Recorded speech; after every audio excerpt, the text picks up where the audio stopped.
드디어 수가바티 라디오가 개국하였습니다. 축하합니다. 수가바티는 극락의 다른 말이죠. 너무 즐거워서 더 즐거울 게 없는 그 자리 말이죠. 그러니 수가바티는 모든 일이 두루 갖추어져서 즐거움만 있고 괴로움은 없는 말 그대로 자유롭고 안락한 이상향 아니겠습니까? 그런데 주위를 돌아보면요, 자신의 처지를 비관하면서 열등감에 시달리거나 사주팔자 타령을 하는 사람 참 많더군요. 말을 안 해서 그렇지 매일매일이 극락은 그만두고 지옥과 같은 겁니다. 이처럼 마음이 어두우면 어두운 현실을 살기 마련 아닙니까? 지금 마음에 잠자고 있는 무한 능력인 붓다 파워를 깨워야 될 그때입니다.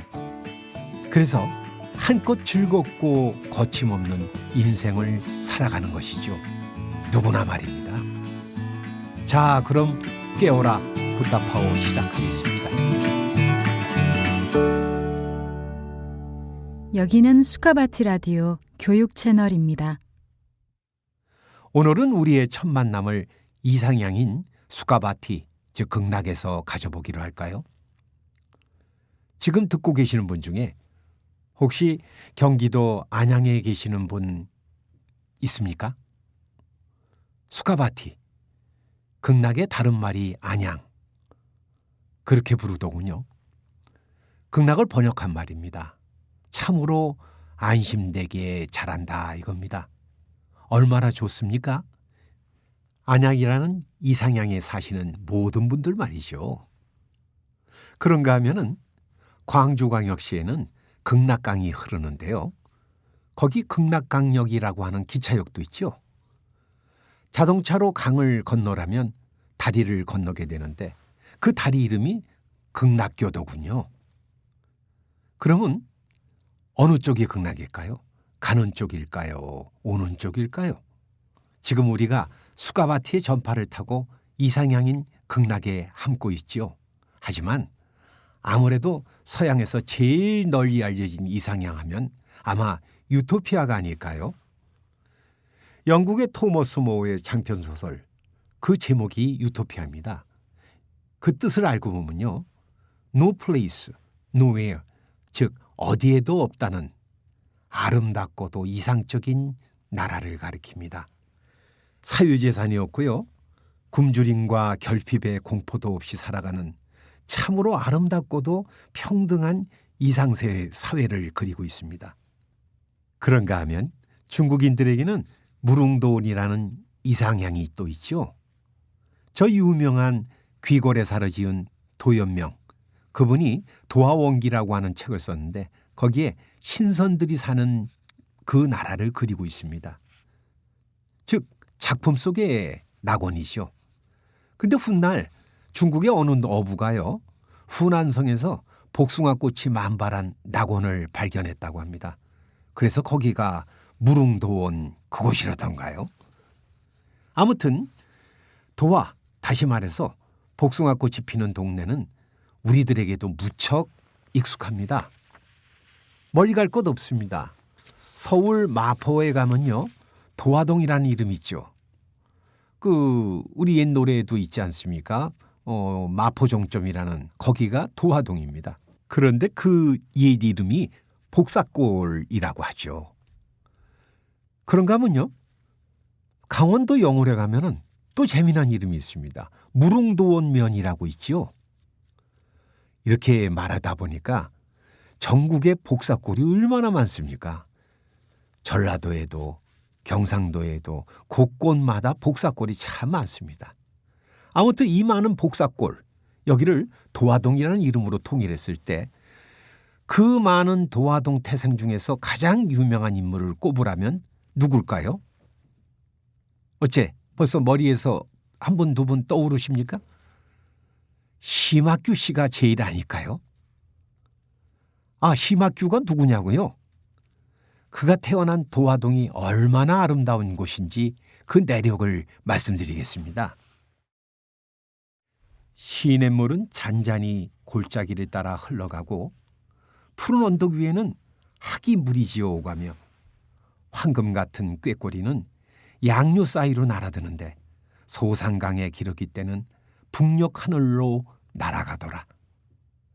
떨어지는 꽃잎은 나비를 부르고 춤추는 나비는 떨어지는 꽃잎같이 펄펄 날리다가 임당수 흐르는 물에 힘없이 떨어짐에 아름다운 봄 소식이 소리를 따라 흔적 없이 찾아가는 곳, 거기에 한 고을이 있으니 황주라 일컫는데 그 황주 도화동에 심학규라 부르는 봉사가 있었다. 이 도화동이 얼마나 아름다운 동네입니까? 참 이런 곳에 한번 살고 싶죠? 재미난 것은 이 심학규라는 이름을 딱 듣다 보니까 대개의 분들은 그러실 거예요. 이 사람이 청송심 씨야? 라고 떠오를지 모르는데 지금부터 제가 말씀드리고 싶은 것은 이 심자를 성씨로 보지 마시고 마음 심자로 보면서 들으시면 참 좋겠습니다. 즉 마음이 봉사였던 분이 태어났던 동네다라는 겁니다. 이분이 어떻게 살았는지를 볼까요? 대대로 내려오면서 벼슬하던 거족으로 명망이 자자하더니 가운이 기울어 가난하여지고 어려서는 눈을 못 보게 되니 시골에서 곤궁하게 기울어 지내더라. 도와주는 일가 친척도 없고 아울러 눈까지 멀고 보니 누구 하나 대접하는 이 없건만은 본디 양반의 자손으로서 행실이 정념하고 정직하며 지게가 고상하여 일동일정을 경솔히 하지 아니하므로 그 동리에 눈뜬 사람은 모두 칭찬을 맞이 아니하더라. 이 모든 칭찬의 내력을 알고 보면요, 이 신봉사는 눈 감은 사람이고 눈뜬 사람들의 칭찬이라는 겁니다. 우리 마음가짐이라는 것이요, 가만히 보면 그렇습니다. 우리 흔히 마음 눈 뜬다 그런 얘기 하지 않습니까? 눈 감고 보면 세상이 다 어둡습니다. 그런데 어두운 세상을 쉽지 않다고 보죠. 어떤 아이가요, 어린이집을 다녀오더니 갑자기 엄마 경대 앞에 가서 섰습니다. 경대 앞에 가서 쓰더니 엄마가 뭐를 하느냐고 물어봤겠죠? 아니야, 지금 나는 경대 앞에서 나를 보고 있어 라고 합니다. 그때 엄마가 보니 경대 앞에서 이 아이는 눈을 감고 가만히 서 있는 겁니다. 그래서 엄마가 물었습니다. 너 경대 앞에서 너를 본다며? 눈 감은 내가 어떻게 보이는지 경대 앞에서 보고 있어. 우리는 이미 상상할 만합니다. 눈 감고서 뭐를 보겠습니까? 하지만 눈 감고 자기 나름으로 보고 있다고 하는 거죠. 여기 또 하나 재미난 것은요, 이 신봉사로 알려져 있는 처음 태어나서부터 눈을 못 본 게 아니라 어려서, 다른 문헌에서는 이것을 20살이라고 나오기도 하는데요. 아무튼 어릴 때 눈을 못 보게 됐다는 겁니다. 이것을 뒤집어 얘기하면 본래는 눈 뜨고 태어났다는 거죠. 대명청지를 항상 볼 수 있는 사람이었다는 겁니다. 근데 눈을 감았다라는 것은 자기의 세계에 몰두했다는 뜻입니다. 자기의 세계에 몰두해서 살아갈 때 나름대로는 아까 칭찬의 말씀 쭉 말씀드렸지만은 무척 성실하게 살아갑니다. 세상에 나름대로 성실하게 살지 않은 사람 어디 있습니까? 심지어는요, 남의 도둑질하는 사람도 열심히 살아갑니다. 못된 짓 하는 사람도 열심히 살아갑니다. 나름대로의 열심히라는 것 속에서 성실한 삶을 살아가는 이 신봉사. 신봉사가요, 그러한 와중에 한 가지 항상 마음에 남는 게 있습니다. 즉 장가도 가고 싶고 장가 들어서는 애도 낳고 싶은 거죠. 이 뜻은 뭘까요? 우리가 눈 감은 채로 살아가는데도 큰 불편이 없다는 분들 참 많습니다. 왜? 조건이 갖춰지면은 여기 전제가 있어요. 주변 사람들이 많은 것을 베풉니다. 내가 또 살아가는 데 있어서 의식주가 큰 불편이 없습니다. 이렇게 되면요, 눈 감았다라고 하는 것 속에서 그 안에서 또 다른 조건을 쫓아가게 되죠. 하지만 조건이라는 게 가다 보면 마지막 남는 하나가 있습니다. 눈 뜨고 싶은 거죠. 아무리 갖춰줬으면 뭐합니까? 눈이 있는데 보질 못하니, 마음이 있는데 마음대로 살질 못하니, 우리 마음자리가요 무척이나 거침없이 사는 것 같지만 항상 마음에서 뭡니까? 걱정과 근심, 나에 대한 제한의식, 이것들이 똘똘 뭉쳐 있는 거 아닐까요? 그래서 본래 내가 눈멀지 않았던 사람이잖아요. 자기의 호호탕탕했던 마음이 탁 열린 사람 아닙니까? 그 그리움입니다. 그 그리움에 대한 것은 참으로 밑변에서부터 치밀어 오르죠. 그것을 이 심청전에서는 이렇게 표현을 하고 있습니다. 곽씨 부인과 이제 부부의 연을 맺었는데 갑자년 4월 초파일에 꿈을 꾸게 됐는데요. 그 꿈의 내용을 보면 참 기괴합니다. 하늘에 선녀가 내려오게 됐는데 이렇게 고백을 하죠. 자기는 하늘에 있는 그 복숭아를 진상하러 가는 길에 누구를 만나서 잠깐 수작하다가 늦었답니다. 그랬더니 이 하늘에 계신 이 옥황상제가 벌을 내려갖고 인간계로 가라 이런 지시를 받고 오는 와중에 부처님과 보살님들의 지시에 따라서 당신께 인연이 되어 이제 품에 안깁니다. 그러니 어여삐 여겨주셔서 하면서 이 곽씨 부인이 놀라서 잠을 깬 거죠. 그런데 이 곽씨 부인이요 잠을 깨고서 그 얘기를 자기 남편이 신봉사에게 하지 않았겠습니까? 그랬더니 신봉사도 놀랍니다. 같은 시간, 같은 자리에서 똑같은 꿈의 내용을 같이 겪었던 겁니다. 이른바 태몽입니다. 태몽이란 뭡니까? 우리가 농사를 짓는 분들도요. 제일 먼저 하는 게 뭡니까?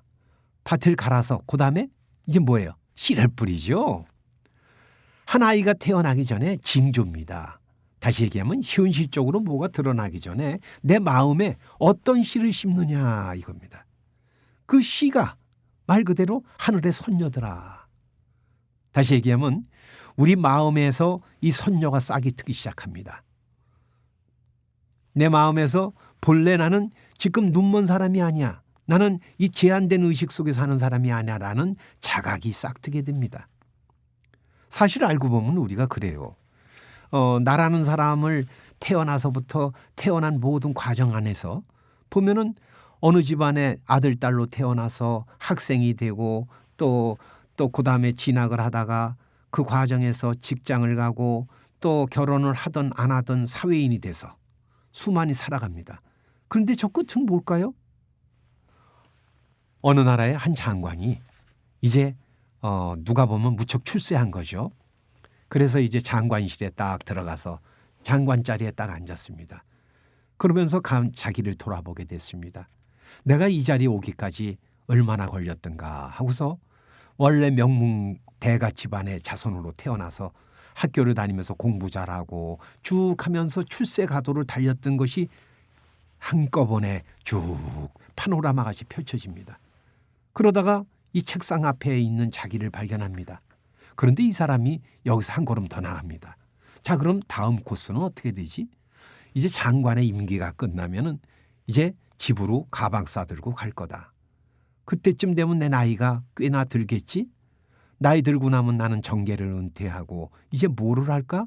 점점 시간은 미래로 흘러갑니다. 그리고 그때의 자기 모습이 이제 크로스업 됩니다. 마침내 자기가 가 있는 곳은 어딜까요? 영안실이라는 겁니다.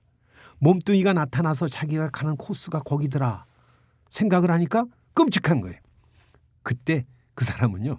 임명된 그 당일날 장관실을 박차고 나왔다고 합니다. 내가 이럴 때가 아니다. 진짜 내 마음이 뭔지를 알아야 되겠다. 난 어디서 와서 어디로 가는가?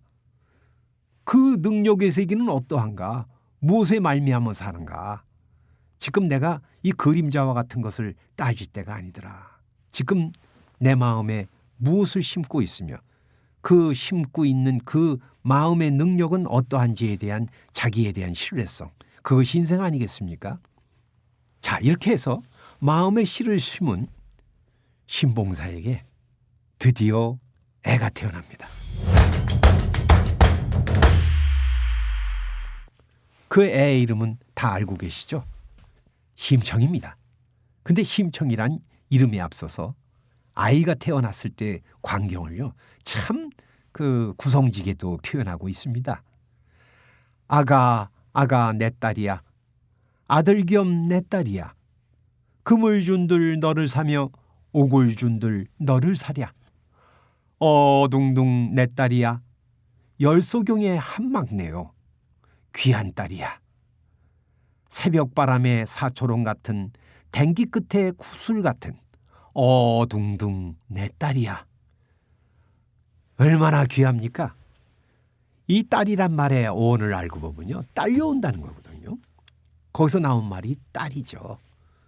다시 얘기하면 내 마음에서 어떤 시가 딸려 올라오기 시작합니다. 이것을 두 글자로 한자 말입니다는 이걸 발심이라 그럽니다. 우리들 발심하지 않습니까? 내 공부해야 되겠다. 내 취직해야 되겠다. 내 어딘가 여행을 가야 되겠다. 발심하죠. 발심이 없는 꿈의 실현은 없습니다. 꿈만 먹으면 뭐합니까? 마음의 씨를 심기만 뭐합니까? 씨가 싹 터야죠. 그것이 드디어 시작이 됩니다.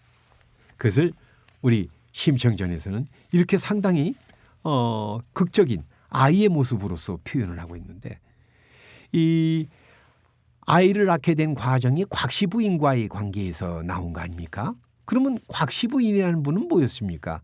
봉사로 살아가는데 모든 것을 대주는 현실의 충족적 조건입니다. 눈먼 사람이 아무 불편 없이 살게 해줬거든요. 그런데 조건은 이제 여기선 별 의미가 없습니다. 여태까지 익숙했던 습관이라고 할까요? 그것은 새로운 세계를 진입하는 데선 오히려 방해가 됩니다. 그래서 여기서 이제 곽씨 부인은 퇴장을 하시게 되는데, 곽씨 부인이 신봉사에게 이렇게 이르십니다. 아차, 내가 잊었구려. 이 아이 이름을 청이라 불러줘. 야, 중요한 얘기입니다. 맑을 청자를 쓰지 않습니까? 아까 말씀드렸다시피 이 청송심 씨의 그 심자가 아니고 마음 심자라 그랬죠. 마음이 청정하다 이겁니다. 막다. 다시 얘기하면 완전하다. 이 마음은 무엇도 만들어내는 그 자리다. 어떠한 조건에 의해서 덮여 쓰이거나 조건에 의해서 국한되는 마음이 아니다. 이 청이라는 뜻은 참으로 대단한 뜻입니다. 다시 얘기하면 마음의 세계, 이것을 이뤄주게 되죠. 즉 신봉사가 자각을 한 겁니다. 본래 내 마음은 눈 감지 않았어. 내 마음은 어둡지 않았어. 내 마음은 조건에 의해서 딸리는 게 아니야 라는 겁니다. 이렇게 꿈은 본래 이루어진다는 겁니다. 먹었던 꿈 그대로 실현될 거라는 이 믿음이 여기서 또 재차 증진되게 되죠. 근데 아무튼 이제 곽씨 부인은 이 조건에 저것은 사라집니다. 그러니 이제부터 남은 건 뭡니까? 신봉사가 당신 딸로 표현되는 내 마음을 키워야 될 거 아닙니까? 실현해 가야 될 거 아닙니까? 근데 우린 다 알다시피 이제 심학규라는 이름보다는 신봉사란 말에 익숙하죠?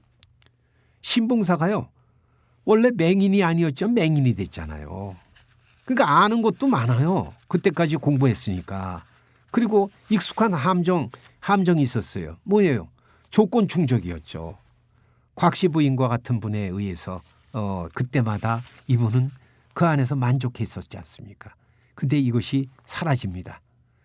이 조건이 상실됐을 때의 당혹감, 말로는 심청이를 얻어서 그렇게 마음이 기쁜데, 다시 얘기하면 내 마음이 얼마나 대단한 파워인데 라고 하는 감지는 했는데 막상 그것을 갖고 갈 조건이 있겠거니 했는데 조건이 사라지죠. 그때 마음을 이렇게 얘기합니다. 아가 울지 마라. 너도 어미 잃었다고 소름 겨워 우느냐? 우지 마라. 네 팔자가 얼마나 좋겠기로 7일 만에 어미 잃고 강보 속에 고생하리. 우지 마라. 해당화 봄나비야 꽃이 진다 서로 마라. 명년 3월 돌아오면 그 꽃 다시 피나리리. 조건 상실 속에서 어쩔 줄 모르고 있는 거죠. 말로는 자기의 본래 무한한 파워를 갖고 있는 마음을 찾겠다고 했는데 지금 헤매고 있는 것을 보게 됩니다. 어떤 학생이 예를 들어서 자기가 공부해야 되겠는데 내가 독서실에 못 가서 공부를 못한다. 그래서 독서실에 보내놨더니 독서실에서 잠만 자는 학생이 있다. 그랬을 때 많은 분들이 실망을 하는데요. 공부하려는 마음이 일어나게 되면 조건이 필요 없습니다. 반딧불을 켜놓고서도 공부한 사람이 있다는 고사 다 알고 계시지 않습니까? 그거죠. 우린 조건의 익숙성 속에서 사실은 본질을 잊어버릴 때가 있습니다. 왜 발심했는지 잊어버릴 때가 있어요. 이때부터 그 유명한 신봉사의 젖동량이 시작됩니다. 여러분들, 우리가 본래부터 무한한 무엇도 가질 수 있고 무엇도 펼칠 수 있는 그 마음의 세계로 돌아간다고 꿈꿨을 때 얼마나 뿌듯합니까? 막상 그 마음을 키우지 못하고 살아갈 때 그것은 얼마나 딱한 처지입니까? 이때 신봉사는 여기서 낙담을 안 합니다. 그 마음을 키워야 되겠거든요. 비록 조건은 아주 열악합니다. 누렸던 모든 그 따스하고도 또 모든 것이 갖춰졌던 것은 다 사라졌지만은 이때 심청이라는 이름에 즉 자기의 마음을 키워야 되겠거든요. 그래서 동서남북 다니면서요. 애걸하고 다닙니다. 그러니까 뭐이냐면 젖먹이는 여인네가 있지 않겠습니까? 그 안악들한테 가서 이렇게 얘기합니다. 이에 젖 좀 먹여주오. 이에 젖 좀 먹여주오. 이러면서 곳곳에서 그 먹여달라고 사정을 합니다. 듣는 사람마다 여보시오 봉사님 어렵게 생각 말고 내일도 안고 오고 모레도 안고 오면 이해를 설사 굶게 하오리까. 여러분들 마음은요 그때마다 믿는 것만큼 성장합니다. 근데 이 믿는 힘은 어디서 올까요? 우리의 주제인 붓다파오입니다. 무한한 생명력으로부터 우리에게 옵니다. 그것을 저는 이제부터 살려짐이라고 하겠습니다. 우리가 살아온 걸 따져보세요. 조금만 생각해도요. 내가 사는 힘으로 산 것 같죠? 내가 노력해서 내 힘으로 사는 것 같죠? 생각해보면 우리 태어날 때부터요. 내 힘으로 태어난 적도 없었고 학교 가서도 내 힘으로 공부한 적도 없었고 직장 가서도 내 능력만으로 산 적이 없습니다. 이걸 뒤집어 얘기하면요. 태어날 때 부모님으로부터 태어나졌고 그 부모님의 은혜만입니까? 부모님 뒤에는 누가 계십니까? 할아버지 할머니 계세요. 또 사회 대중이 계세요. 수많은 분들의 그 공급에 의해서 내가 태어났거든요. 또 자라서는 어떻습니까? 선생님이 참 무지막매한 나를 갖다가 일깨워 주시고 그때마다 가르쳐 주셨기 때문에 그나마 사람 돼서 살아가는 거 아닙니까? 알고 보면 수많은 살려짐은 지금 이 순간에도 그치질 않고 있습니다. 이것이 신봉사가 젖동량을 다닌 법입니다. 젖동량 주십시오라고 하면 곳곳에서 주시더라 이겁니다. 묻기만 하면 그때마다 나를 키워주는 살려주는 그 에너지가 나에게 다가옵니다. 조금 얘기가 원론적인 얘기가 된 것 같습니다. 그래서 제가 그 어느 대학교 강의 갔을 때 얘기를 좀 들려드릴까요? 어느 학교에 갔는데 그때 마침 조금 일찍 갔어요. 일찍 갔는데 이 속이 별로 편치가 않은 겁니다. 그래서 이제 화장실을 제가 먼저 다녀오려고 갔죠. 그때가 늦가을이었으니 한참 조금 이제 서늘할 때입니다. 그런 상황에 이제 일을 보러 안으로 들어갔는데 여러분들 화장실 가면 재미난 것 중에 하나 뭡니까? 낙서 보는 재미입니다. 가서 차가운 자리에 가서 앉았습니다. 앉아서 앞을 딱 보는 순간 크게 웃고 말았습니다. 그 내용이 뭐냐면요. 제가 차가운 자리에 앉았지 않습니까? 근데 그 앞에 써 있는 글이 이런 겁니다. 그대에게 나의 체온을 보낸다. 앞에 어느 학생이 아마 일을 보고서 가면서 저한테 체온을 보내준 겁니다. 그래서 제가 차가운 줄 알았는데 알고 보니까 따뜻했던 거죠. 이게 별스러운 거 아닌 것 같죠? 사실은요. 거창한 거로부터 이러한 눈에 보이지 않는 세밀한 것까지 온통 살려짐이라고 하는 이런 루트를 통해서 우리에게 다가오고 있습니다. 어떤 게요? 마음의 무한 능력을 키울 수 있는 계기가 그때마다 오고 있는 거죠.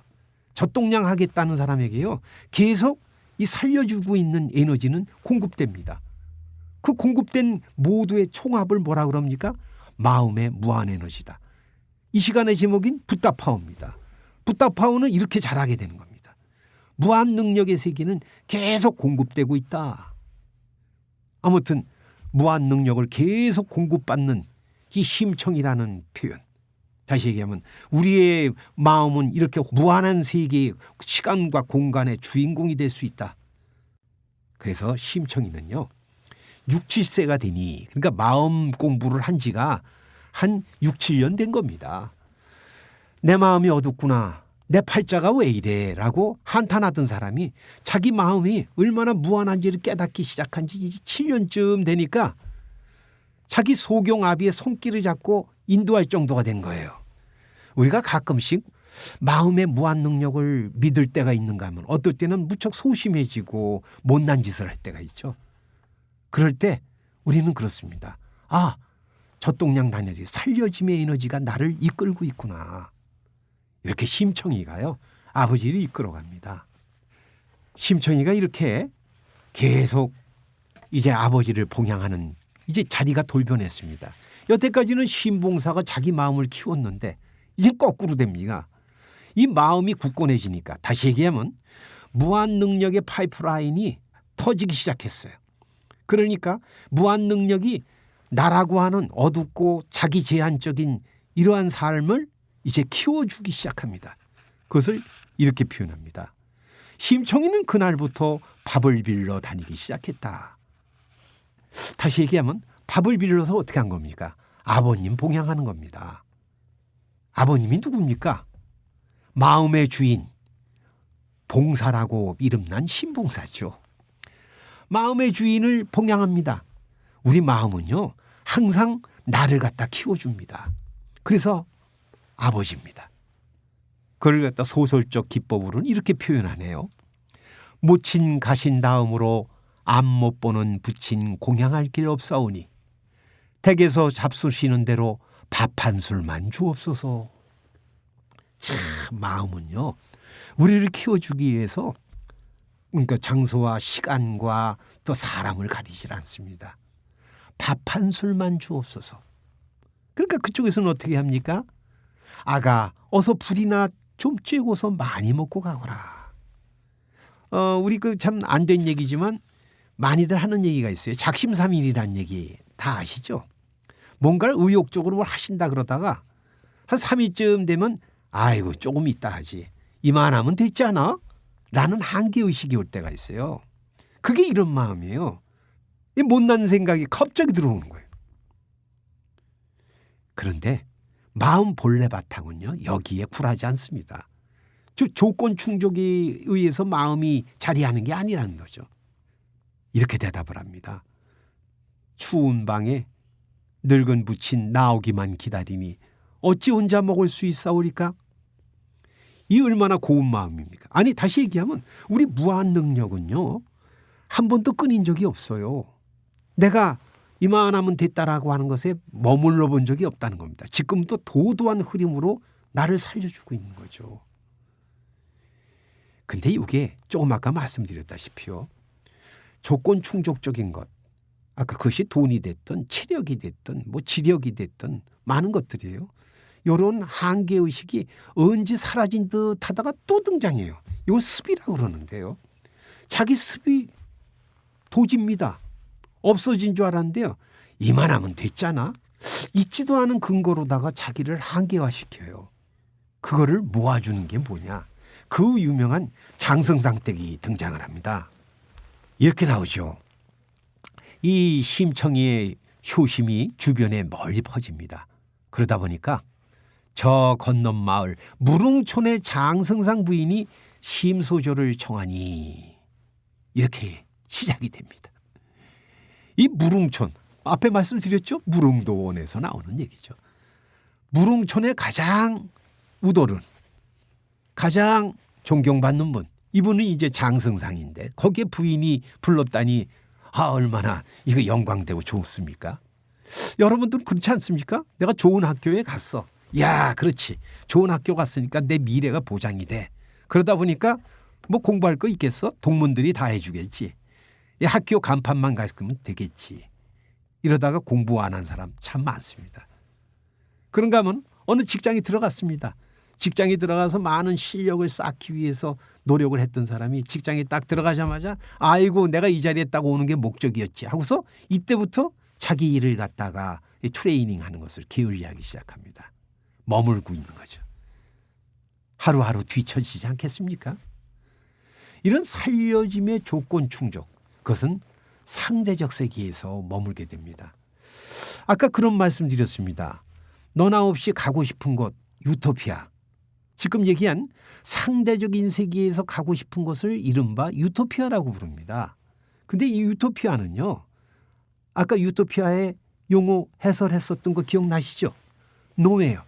아무 데도 없다. 아무 데도 없다.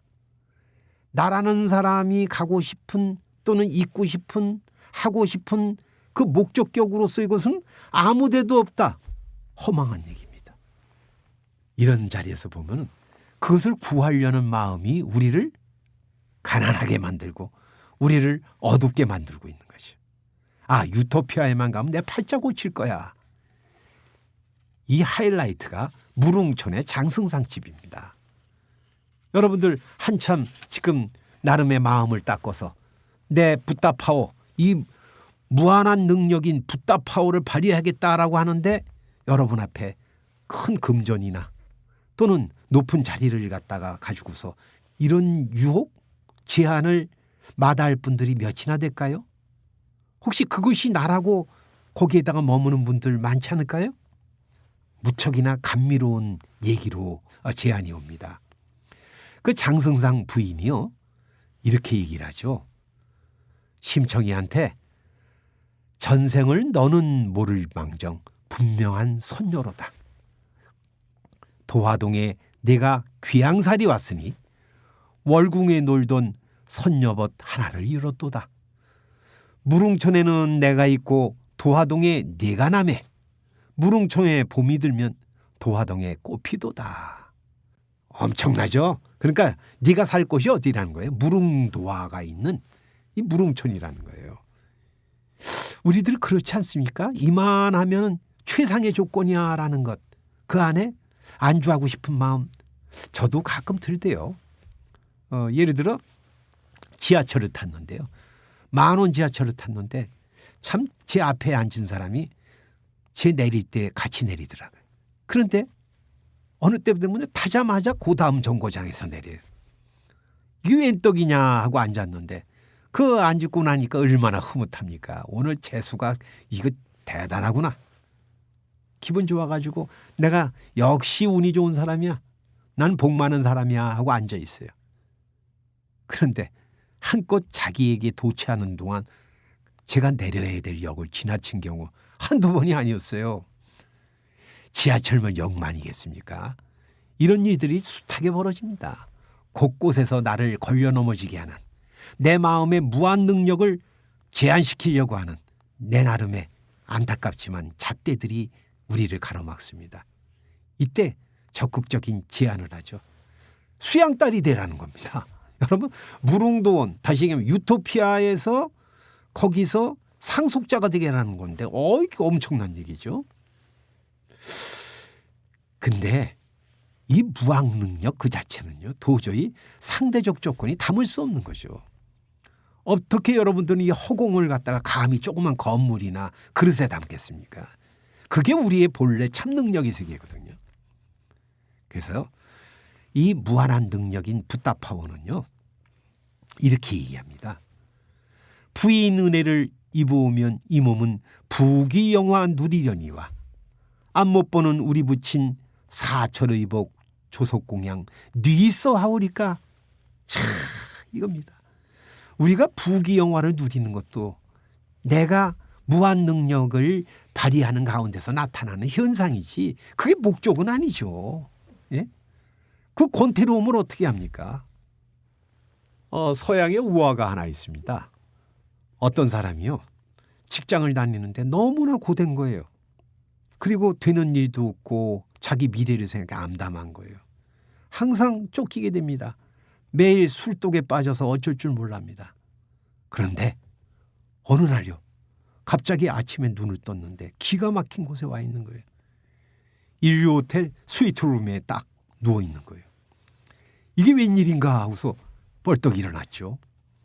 일어났는데 아주 잘생긴 그 인류 배우 우리 장동건 씨보다 더 멋있게 생긴 사람이 갑자기 옆에다가 손에다가는 이 접시를 들고서 찾아온 겁니다. 오더니 그럽니다. 지금 일어나셨습니까? 아침 식사가 마련됐습니다. 이게 웬일이야? 나는 누추한 집에서 짜증내다가 잠자게 됐는데 이게 웬일이야? 이 사람이 이렇게 얘기합니다. 지금 당신은요. 아침 식사를 하시면서 여기서를 한껏 즐기게 돼 있습니다. 아니 지금 내가 여기에 꿈이야 생시야 그래요. 생시입니다.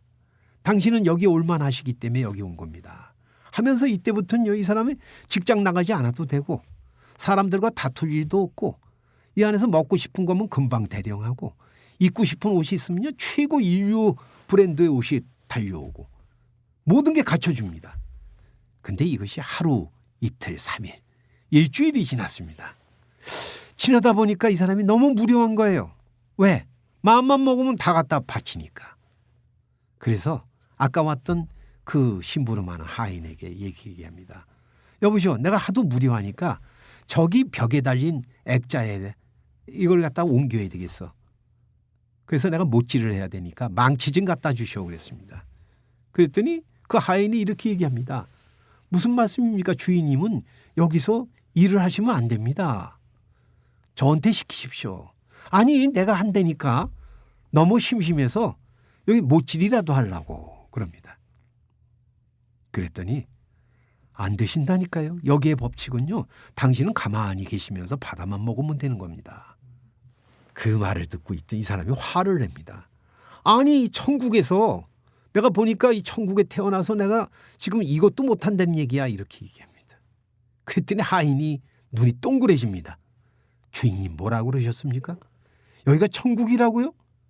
여기는 지옥입니다. 당신은 일을 못하는 지옥입니다. 이 사실 생각해 보면요. 우리가 이만하면 됐다. 또 나는 가만히 있으면 내가 나를 고정화시켜서 요대로 살아가겠지라는 것은 망상이라는 거죠. 그래서 여기에 조금 아까 말씀드렸던 부귀영화라고 하는 것은 따라오는 것이지 추구할 바가 못 된다라는 것. 여기서 한번 다시 보게 됩니다. 우리의 무한 능력이 발휘할 때는요. 이만하면 됐다라는 게 없습니다. 그렇다고 해서 강박관념으로다가 계속 초조하게 목표를 쫓아가는 것도 아닙니다. 가는 곳마다 하는 일마다 만나는 사람들마다 오로지 무한 능력을 발휘할 뿐입니다. 자, 이렇게 무한 능력을 발휘하게 되는 계기가 무릉촌을 다녀간 이 마음의 작동에서 다시 한번 점검이 됐죠. 신봉사는 머물지 않았던 겁니다. 다시 얘기하면 신봉사의 마음을 잘 키워서 심청이가 됐지 않습니까? 심청이가 그 마음을 잘 갖고 갑니다. 갖고 가는데 갖고 가다 이만하면 됐어라는 유혹이 갖가지로 일어났었죠. 하지만 우리는 이 살려지는 무한한 붓다 파워는 끊임이 없이 작동한다. 이렇게 우리들의 세계는 참으로 귀하고도 귀합니다. 자, 그럼 이것을 어떻게 더 발휘하는지는 다음 시간에 이어서 우리가 스스로 가질 수 있는 반전이, 다시 얘기하면 여태까지는 무한 능력을 발휘함에 있어서 쳐다보고 있었는데 그것이 아니라 무한 능력의 당사자로서 살아간다는 것이 얼마나 위대한가, 그 장면을 이제 또 모셔보기로 하겠습니다.